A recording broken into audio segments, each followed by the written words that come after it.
Idol, umiinom ka po ba ng atorvastatin, ng Lipitor, rosuvastatin o ng statin na medication para po sa inyong kolesterol?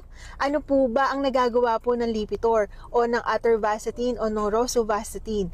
Ang ating pong gamot na ito ay ginagamit para lamang po sa mga may matataas na kolesterol para po mapababa ang ating bad cholesterol, mapataas po natin ang ating good cholesterol at para po ma-manage natin yung cholesterol po sa ating katawan.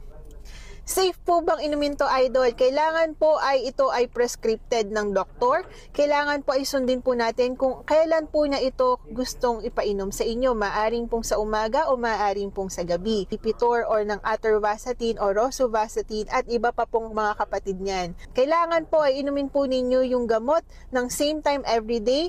At umiwas po kayong uminom ng mga grape juice dahil ito po ay maaaring magkaroon ng interaction dito sa gamot ng Lipitor o sa gamot po nitong kolesterol. Maaari din po kayong magkaroon ng liver damage kapag po kayo ay nag-consume ng 2 glass o ng alcohol o ng kahit anong pong klase ng alcohol. Lalong-lalo na kapag kayo ay nagagamot sa inyong kolesterol.